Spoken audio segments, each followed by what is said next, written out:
National service scheme నిర్వహిస్తున్న సేవా కార్యక్రమాల్లో భాగంగా విశాఖ 41వ వార్డులో బ్లడ్ డొనేషన్ ప్రారంభమైంది. ఈ కార్యక్రమానికి వార్డు కార్పొరేటర్ కోడిగుడ్ల పూర్ణిమ, వార్డు అధ్యక్షులు కోడిగుడ్ల శ్రీధర్ పాల్గొన్నారు. నేషనల్ సర్వీస్ స్కీమ్ ప్రతినిధులు విద్యార్థుల సహకారంతో నిర్వహిస్తున్న సేవా కార్యక్రమాలను అభినందించారు.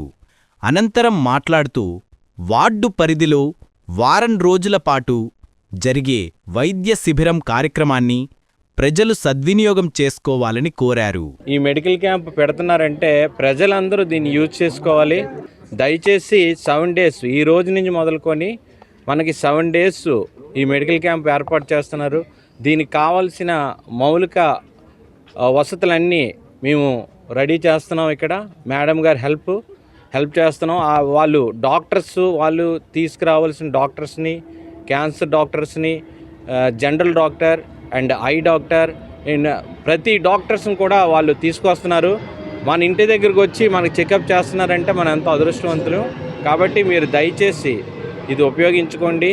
ప్రతి ఒక్కరు కూడా ప్రతి ఒక్క మనిషి అన్నాక ఏదో ఒక హెల్త్ ప్రాబ్లం ఉంటుంది. కాబట్టి బయటకు వచ్చి చెప్పిన రోజే అది మనకి దాని మెడిసిన్ ద్వారా క్యూర్ చేయొచ్చు. మీరు ముందుగా చెప్పకపోతే అది స్టేజ్ దాటిందంటే ప్రాబ్లమ్స్ ఎదురవుతుంది. బట్టికి మీరు దయచేసి అందరూ కూడా దీన్ని ఉపయోగించుకొని ఈ క్యాంప్లో మీకు అన్ని రకాల చికిత్సలు అనేవి వాళ్ళు ఫ్రీ ఆఫ్ కాస్ట్, ₹1 కూడా ఖర్చు లేకుండా మీ అందరికీ కూడా వాళ్ళు ఆ సదుపాయం అందిస్తున్నారు మనకి ఎన్ఎస్ఎస్ వారు.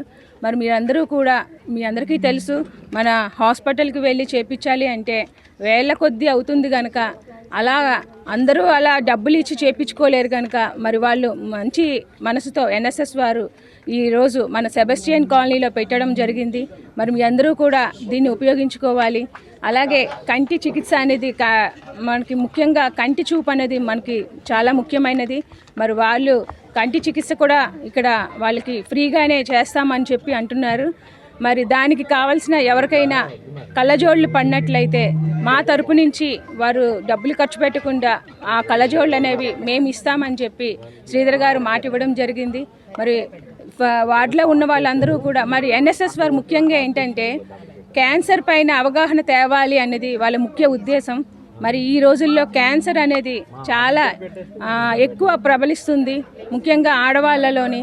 మరి మీ అందరూ వార్డులో ఉన్న ప్రజలందరూ కూడా దీన్ని ఉపయోగించుకొని మరి మీలో ఉన్న అనారోగ్యాన్ని తొలగించుకొని అలాగే ఈ చికిత్స అంతా కూడా ఈ వారం రోజులు సద్వినియోగం చేసుకోవాలని కోరుకుంటూ